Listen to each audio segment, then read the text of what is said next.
Mu'alim soal status bencana yang bukan status bencana nasional. Apakah itu menyulitkan Mu'alim sebagai Gubernur Provinsi Aceh menangani bencana ini?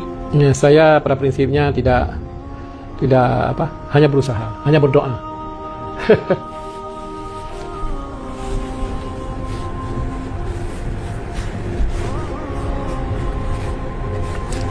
Semoga bantuan dapat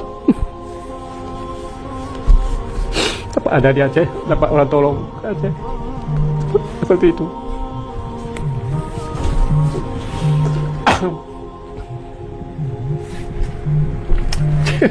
Maaf.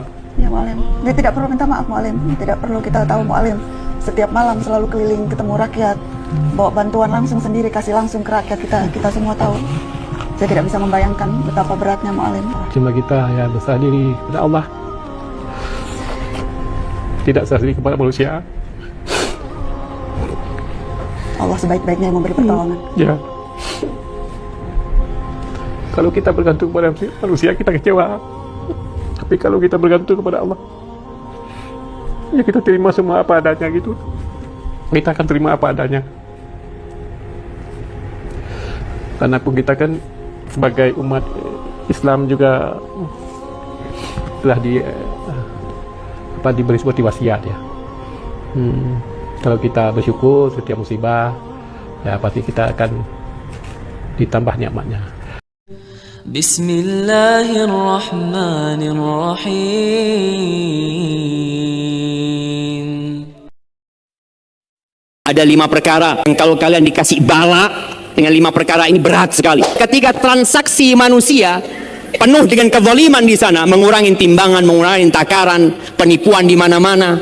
Apa hukumannya? Allah akan hukum mereka dengan harga-harga yang melambung tinggi, biaya hidup semakin mencekik, kemudian pemimpin yang zalim. Kalau bukan karena binatang ternak itu, Allah nggak akan kasih hujan buat mereka. Tapi apabila kita mengkhianati perjanjian kita sama Allah Azza wa Jalla, Allah yang akan bikin musuh nguasain. Allah. Bismillahirrahmanirrahim. Ana akan membacakan sebuah hadis yang diriwayatkan Ibnu Majah dari Abdullah ibn Umar radhiyallahu anhuma, bahwa pernah suatu hari Rasulullah sallallahu alaihi wasallam menghadap kepada kami.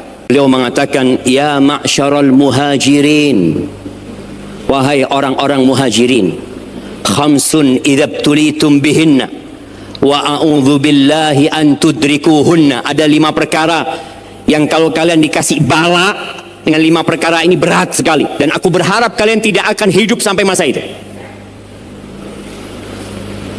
Ini pesan kepada generasi yang akan melanjutkan perjuangan di muka bumi. Yang pertama, lam tadharil fahishatu fi qaumin qatta hatta yu'linu biha illa fasha fihim at-ta'un wal awja' allati lam takun madat fi aslafihim alladhina madaw. Tidaklah di sebuah negeri al-fahisha, perbuatan keji tadi, perzinaan, LGBT dan teman-temannya itu muncul dan nampak di satu kaum, kemudian mereka mengumumkannya, nggak sembunyi-sembunyi lagi. Ada kondisi orang berbuat dosa sudah nggak sembunyi-sembunyi aja. Na'udzubillah min dzalik. Sekarang orang berzina di video, kemudian disebarkan. Kalau itu terjadi, apa kata Nabi SAW? Allah akan berikan hukuman. Hukumannya adalah akan tersebar di antara mereka wabah penyakit, ta'un, dan penyakit-penyakit yang belum pernah ada di umat-umat sebelumnya. Ya, COVID-19 ya, COVID-19. Kita tahu penyebabnya apa. Orang ribut, oh gara-gara ini, oh ini mungkin karena Cina, mungkin karena ini, karena itu. Karena Allah yang memberikan hukuman kepada kita. Allah yang menghendaki itu terjadi. Sebabnya boleh jadi banyak. Kita kadang-kala hanya sibuk dengan sebab duniawi, lupa dengan jalur langit, di mana Allah Azza wa Jal apabila ingin melakukan sesuatu, Allah tinggal mengatakan kun, jadi. Yang kedua, walam yanqusul mikyala wal mizan illa ukhidhu bisinina wa syiddatil mu'na wa jawris sultan alaihim. Dan tidaklah penduduk negeri itu mengurangi takaran dan timbangan. Mengurangi takaran dan timbangan. Melainkan Allah akan berikan azab kepada mereka dengan paceklik, kemarau yang panjang. Kemudian harga-harga menjadi mahal, naik. Dan yang ketiga, kezaliman pemimpin. Bayangin ya, ternyata pemimpin yang zalim itu hukuman dari Allah. Atas apa? Atas dosa-dosa kita. Kita kadang-kala berpikir, oh pemimpinnya zalim. Engkau nggak zalim. Engkau sudah baik. Coba tanyakan kepada kita. Karena jelas Nabi alaihi salatu wasallam menyebutkan ketika transaksi manusia penuh dengan kezaliman di sana, mengurangi timbangan, mengurangi takaran, penipuan di mana-mana. Apa hukumannya? Allah akan hukum mereka dengan paceklik panjang, dengan harga-harga yang melambung tinggi, biaya hidup semakin mencekik, kemudian pemimpin yang zalim. Itu karena kita. Makanya Nabi alaihi salatu wasallam, subhanallah ya, kita mendoakan pemimpin-pemimpin kita, khususnya Bapak Presiden kita Prabowo ya.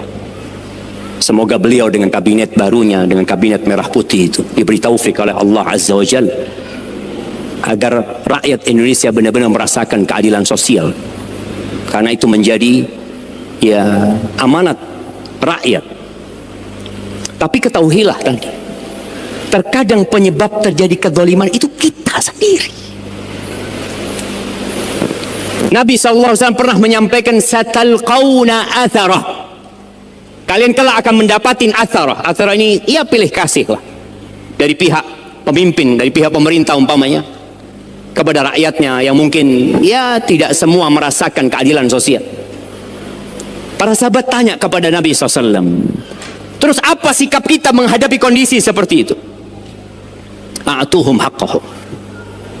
Kalian berikan hak pemimpin kalian. Ini perintah Nabi SAW. Kita disuruh memberikan hak pemimpin kita. Terus bagaimana dengan hak kita yang tidak diberikan? Kata Nabi SAW, wasalullah alladzi lakum. Kalian berdoa minta kepada Allah hak-hak kalian. Subhanallah. Kita kalau minta sama makhluk, makhluk itu secara tabiat bakhil. Tapi Allah Azza wa Jal karim. Jadi tatkala kita tidak mendapatkan hak kita, apa yang harus kita lakukan? Ya kita taat. Terus bagaimana dengan hak-hak kita? Allah Rabbul Alamin. Allah punya segalanya, jemaah. Kenapa kita jarang berdoa memohon kepada Allah Azza wa Jalla? Berikan hak mereka. Apa hak mereka? Patuh, doakan mereka, taat sama mereka. Terus kita berbuat baik. Jangan sampai kita melakukan kezaliman di rumah kita, melakukan kezaliman di tempat kerja kita, kezaliman di transaksi-transaksi kita. Insya Allah, Allah akan berikan petunjuk kepada pemimpin-pemimpin kita. Ingat, jawrus sultan itu hukuman dari Allah. Yang ketiga, waktunya udah habis ya mah. Nah, baik. Yang ketiga, udah keempat.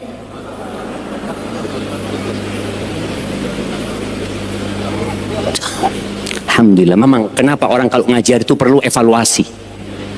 Karena kadangkala mungkin ustadznya salah menyampaikan, mungkin muridnya salah mendengar.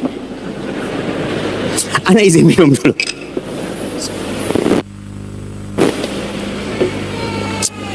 Yang kedua ini jamaah,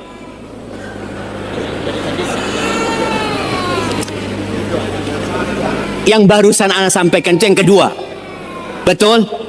Oke, alhamdulillah, sepakat kita ya. Sekarang yang ketiga, walam yamna'u zakat amwalihim illa muni'ul qatra minas sama walaula al-bahaim lam yumtaru. Dan tidaklah mereka menahan zakat harta mereka. melainkan Allah Azza wa Jalla akan menghalangi turunnya hujan buat mereka. Kalau bukan karena binatang ternak itu, Allah nggak akan kasih hujan buat mereka.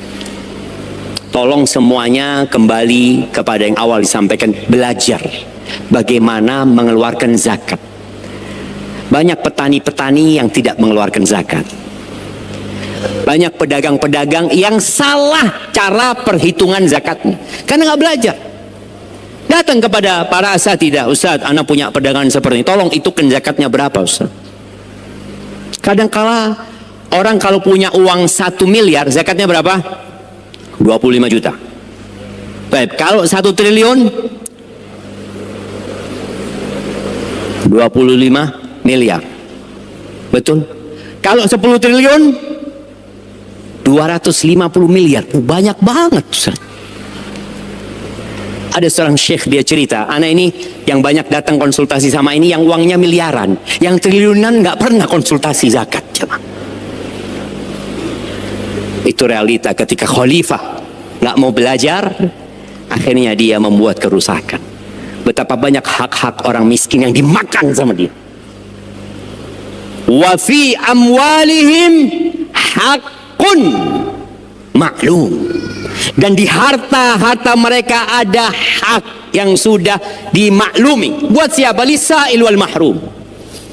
Buat orang yang minta-minta atau orang miskin yang tidak minta-minta. Dan kemudian yang keempat, walam yanqudu ahdallah wa ahda rasulih illa sallatallahu alaihim aduwan min ghairihim fa akhadhu ba'dha ma fi aydihim. Allahu akbar. Dan tidaklah mereka mengkhianati perjanjian mereka dengan Allah dan Rasul. Kita punya perjanjian sama Allah, kita punya perjanjian sama Rasul sallallahu alaihi wasallam. Syahadat kita, asyhadu an la ilaha illallah wa asyhadu anna Muhammad Rasulullah. Ada konsekuensi ucapan la ilaha illallah dan ada konsekuensi dari ucapan antum Muhammad Rasulullah sallallahu alaihi wasallam. Dijalankan enggak? Gimana mau dijalankan? Ngerti aja enggak sebagian kita. Apabila itu terjadi, Allah akan kuasakan musuh dari luar yang menguasai sebagian negeri kita. Akan ada penjajah yang menguasai negeri kita. Ya. Akan ada tempat-tempat yang dikuasai oleh orang lain, padahal negeri-negeri kita. Kita tahu bagaimana sebagian negeri kita sudah, ya mungkin diambil sama orang, mungkin dikuasai sama orang. Dan kita lihat bagaimana perjuangan pemerintah kita untuk mempertahankan hal itu. Tapi apabila kita mengkhianati perjanjian kita sama Allah Azza wa Jalla, Allah yang akan bikin musuh menguasai. Allah. Ana tanya kepada salah satu prajurit, ya. Dia mengatakan sebelum Pak Prabowo menjabat, Ustaz, kekuatan negeri kita untuk menghadapi musuh, Ustaz, itu hanya 1 hari, Ustaz. Hanya 1 hari. Setelah Prabowo menjawab jadi 2 hari, Ustaz. Betul, jangan. Itu disebutkan. Dengan segala peralatan yang ada, kalau musuh asing mau nyerang negeri kita, kita hanya bertahan 1 hari. 2 hari. Setelah itu, ya kita hidup bersama rakyat. Kita berjuang bersama rakyat. Negeri ini bukan hanya milik pemerintah. Negeri ini negeri kita bersama. Apa yang harus kita lakukan? Tadi menjaga perjanjian kita sama Allah. Setiap pribadi jadi orang yang benar, sudah antum. Antum khalifah. Antum ketahui apa tugasku, ya Allah. Apa yang harus aku lakukan? Mengikuti Rasul sallallahu alaihi wasallam. Kalau enggak, Allah kirim musuh. Allah kirim musuh. Dan selesai. Kemudian yang ke-5.